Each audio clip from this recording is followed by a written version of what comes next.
Sweet and savory yogurt from India, usually with some vegetables in it, is called a raita. And today we're making a beet raita, or as I like to call it, Gulabi Raita.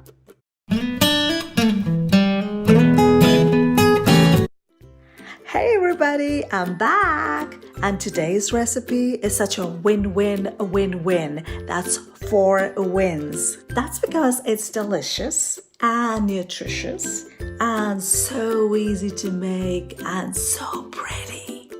So without much ado, let's get started. Oh wait, notice something different? Yeah, I comb my hair. And notice something else? Put on lipstick too for this episode. Do write in and let me know what you think of it. And now let's get started. To get started with the beetroot raita, we will first boil or pressure cook a beet or two till they are soft and cooked. I just need 1 beet for this recipe, but I'm cooking another while I'm at it for later use, for a salad perhaps, or even to eat it just like that with salt and pepper. So for pressure cooking the beetroot, I'll give it 1 whistle and then reduce the flame to a low and cook for about 20 minutes or so till the beets are soft. Then we'll just let them cool. Now while the beets are cooling, we'll whip up the yogurt, and I'm using plain Greek yogurt due to the high protein content, but you can use any plain yogurt of your choice. Now Greek yogurt is very thick, so I'll add some water to bring it to the desired consistency per taste. If the yogurt you're using does not require additional water to thin it down, then you of course will skip this step. Okay, I think I like the consistency now. So next I'm going to take about 2 big spoonfuls of plain yogurt and keep it aside in another bowl, and you'll know why pretty soon. There's a method to my madness, just believe me, I promise. Now that the beet has cooled down, we will first peel it and then shred it up. Since the beet is so soft, it shreds pretty easily.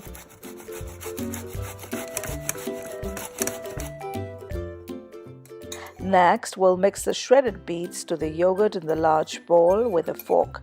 This is the bowl in which we're going to serve the yogurt eventually. Isn't that a beautiful baby pink color? But wait, it's gonna get even prettier than this. And now for flavoring our sweet and savory yogurt.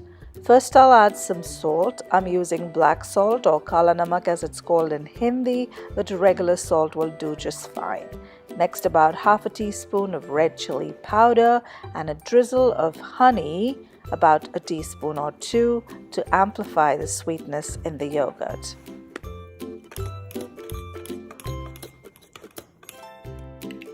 And now for the fun part, we're going to create a marble effect by swirling the white yogurt that we kept aside into the pink portion like such.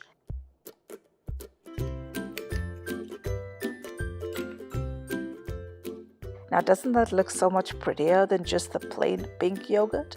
I think so. And do use a fork to create the swirls, as I think that it works better than a spoon. It's just a small step, but I think it makes such a world of difference. It makes the yogurt so visually appealing. I mean, I just love that pink and white together. It's like a piece of art. Now seriously, I could stare at it all day, the pink and the white. Now you could totally stop here and your beetroot raita is ready and delicious just the way it is. Or you could add an additional layer of flavor by adding a tadka or a tempering of mustard seeds and curry leaves that are popped in a spoonful of ghee like so.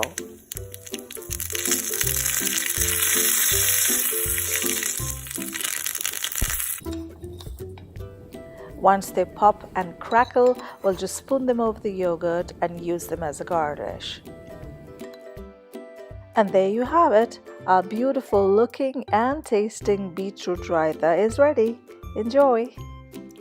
You can have this raita with most any vegetarian or non-vegetarian dish, or even by itself as flavored yogurt, or even as a dip. Now, wasn't that such a simple recipe, just the way I said it would be? You gotta start trusting me. I guess it's time to go. So, bye for now. And before I go, don't forget to write in what you thought about my new look. I'll be waiting.